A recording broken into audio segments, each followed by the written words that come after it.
রেস্টুরেন্টের পনির বাটার মশলা বাড়িতেই তৈরি করে নিলাম। প্রথমে কড়া গরম করে 2 চা চামচ সাদা তেল আর 1 টেবিল চামচ বাটার দিয়ে অল্প করে নুন, হলুদ আর লঙ্কার গুঁড়ো দিয়ে ভালো করে মিশিয়ে নিলাম। 200 গ্রাম পনিরকে একটু লম্বা লম্বা টুকরো করে কেটে হালকা করে ভেজে নিলাম।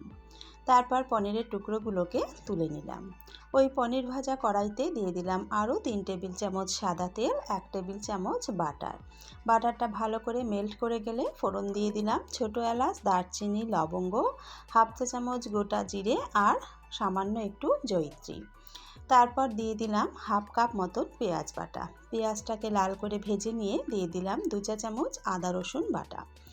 আদা রসুনের কাঁচা গন্ধ যাওয়া পর্যন্ত আরও একটু ভেজে নিয়ে তারপর দিয়ে দিলাম হাফ চা চামচ হলুদ গুঁড়ো, 2 চা চামচ ধনে গুঁড়ো, 1 চা চামচ জিরে গুঁড়ো, হাফ চা চামচ লঙ্কার গুঁড়ো, সুন্দর কালারের জন্য দিয়ে দিলাম 1 চা চামচ কাশ্মীরি লঙ্কার গুঁড়ো।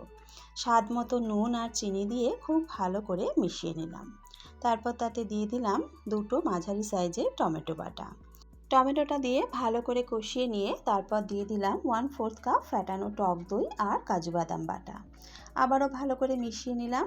মশলা থেকে তেল ছেড়ে আসা পর্যন্ত খুব ভালো করে কষিয়ে নিলাম। তারপর ভেজে রাখা পনিরগুলো দিয়ে আবারও একটু ভালো করে কষিয়ে নিলাম।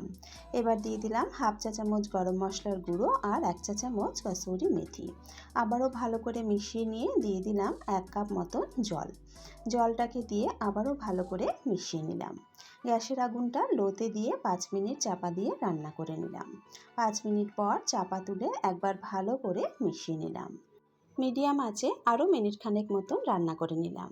এবার এতে দিয়ে দিলাম 1/4 কাপ ফ্রেশ ক্রিমটাকে ভালো করে মিশিয়ে নিলেই কিন্তু রেডি একদম রেস্টুরেন্টের মতন পনির বাটার মশলা। লুচি, পরোটা, কুলচা, নান সব কিছুর সাথেই জমে যাবে।